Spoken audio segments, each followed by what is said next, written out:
Sayın Atağatan YouTube kanalımızın izleyenleri, Türkmenistan gündemi haber bültenimize hoş geldiniz. Bültenimizdeki haber başlıkları: Türkmenistan Devlet Başkanı'nın Katar ziyaretinde yeni anlaşmalar imzalandı. Türkmenistan parlamento seçimlerine hazırlanıyor. Türkmenistan'ın Azerbaycan'a ihracatı 4 kat arttı ve son haberimiz: Türkmen judocu Gençler Avrupa Kupası'nda altın madalya kazandı. İlk haberimiz: Türkmenistan Devlet Başkanı'nın Katar ziyaretinde yeni anlaşmalar imzalandı. Türkmenistan Devlet Başkanı Serdar Berdimuhamedov, Katar'a ilk resmi ziyaretini gerçekleştirdi. Katar emirinin davetlisi olarak bu ülkeye giden Türkmenistan Devlet Başkanı Serdar Berdimuhamedov, ziyaretini Katarlı iş adamları ile yapılan toplantıya katılmak ile başladı. Türkmenistan Devlet Başkanı, Türkmenistan'da yabancı iş adamları için yaratılan elverişli yatırım koşullarından ve fırsatlarından ve ülkenin sosyoekonomik kalkınması için kabul edilen programların bir parçası olarak uygulanan büyük projelerden bahsetti. Katar'da iş adamlarına sanayi sektörü, kimya, inşaat, tarım sektörleri ve turizm alanlarındaki projelere yatırım yapmalarını önerdi. Daha sonra Türkmenistan Devlet Başkanı, Katar Emiri Şeyh Temim bin Hamad Al Thani ile bir araya geldi. Görüşmede iki ülke arasındaki pek çok alandaki işbirliği konuları masaya yatırıldı. Görüşmelerin sonunda Türkmenistan Devlet Başkanı Serdar Berdimuhamedov ve Katar Devleti Emiri Şeyh Temim bin Hamad Al Thani'nin katılımıyla ikili belgeleri imzalamak için resmi bir tören düzenlendi. Devlet başkanlarının katılımıyla şu aşağıdaki ikili anlaşmalar imzalanmıştır. İlk olarak acil durumların önlenmesi ve tasfiyesi alanında Türkmenistan hükümeti ile Katar Devleti hükümeti arasında mutabakat saptı. Türkmenistan Başsavcılığı ile Katar Devlet Savcılığı arasında savcılık alanında mutabakat saptı. Türkmenistan hükümeti ile Katar Devleti hükümeti arasında gençlik alanında mutabakat saptı. Türkmenistan Devlet Spor Komitesi ile Katar Devleti Kültür ve Spor Bakanlığı arasında spor alanında 2023-2024 işbirliği programı.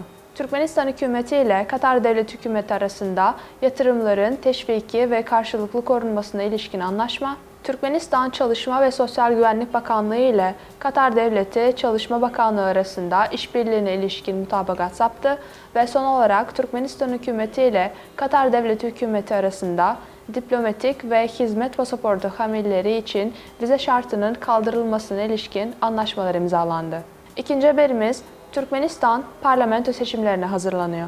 26 Mart 2023 tarihinde Türkmenistan'da parlamento seçimleri gerçekleştirilecek. Türkmenistan Merkez Seçim Komisyonu'na göre Türkmenistan'da yaklaşan parlamento seçimlerine ilk kez oy kullanacak olan 18 yaşındaki genç seçmen sayısı 75.606 kişi olduğu belirtildi.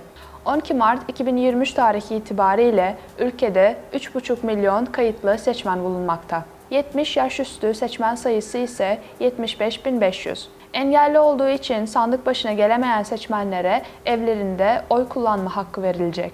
13.078 seçmen ise yurt dışında oy kullanacak. Ülkede aşağıdakiler dahil 7.222 seçim bölgesi oluşturuldu. Ayrıca Türkmenistan'ın yurt dışındaki diplomatik misyon ve konsolosluklarında oy kullanmak için 42 sandık oluşturuldu. Türkmen İletişim Ajansı seçim bölgelerinde kamera yerleştirecek ve Merkez Seçim Komisyonu'nun resmi internet sayfasında oy verme işlemleri canlı olarak izlenebilecek. Seçimlerde yurt dışından davet edilen yabancı gözlemciler ile birlikte 2855 ulusal gözlemci faaliyet gösterecek. Türkmenistan'da parlamento seçimleri sonucunda 125 milletvekili 5 yıl süreyle seçilecek. Üçüncü haberimiz: Türkmenistan'ın Azerbaycan'a ihracatı 4 kat arttı. Trend Haber Ajansı'nın bildirdiğine göre Türkmenistan, Ocak-Şubat 2023 döneminde Azerbaycan'a geçen yılın aynı dönemine kıyasla 4 kat fazla olan yani 89,5 milyon dolarlık mal ihraç etti. İki ülke arasındaki toplam ticaret hacmi 105 milyon doları aştı. Bu gösterge geçen yılın aynı döneminde 29,1 milyon dolar seviyesindeydi. Buna karşılık Azerbaycan Cumhuriyeti, Türkmenistan'a 15,5 milyon dolarlık mal ihraç ederek arzı 2,3 kat arttırdı. Böylece Türkmenistan'ın pozitif ticaret dengesi yaklaşık 74 milyon dolar. 1 Ocak 2023 tarihinden itibaren Türkmenistan, Türkmenbaşı, Bakü-Türkmenbaşı güzergahında deniz konteyner taşımacılığını gerçekleştirmekte. Ve son haberimiz: Türkmen judocu Gençler Avrupa Kupası'nda altın madalya kazandı.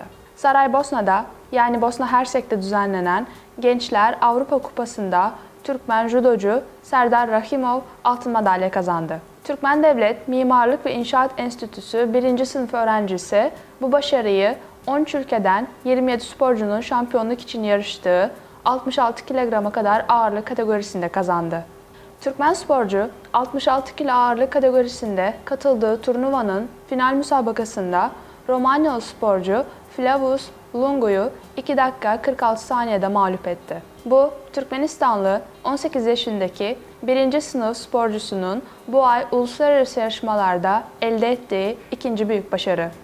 Bir hafta önce Roma'da yani İtalya'da düzenlenen Avrupa Açık Şampiyonası'nda da gümüş madalya kazanılmıştı. Saraybosna'da düzenlenen 2023 Gençler Avrupa Kupası 4 kıtanın 18 ülkesinden 268 sporcuyu yani 166 erkek ve 102 kadını bir araya getirdi. Türkmenistan takımı bu turnuvada 13 judocu, 10 erkek ve 3 kadın tarafından temsil ediliyor. Sayın Ataatan YouTube kanalımızın izleyenleri, Türkmenistan ile ilgili Türkçe haberlerimizi ataatantürkmenistan.com haber sitemizden takip edebilirsiniz. İyi günler.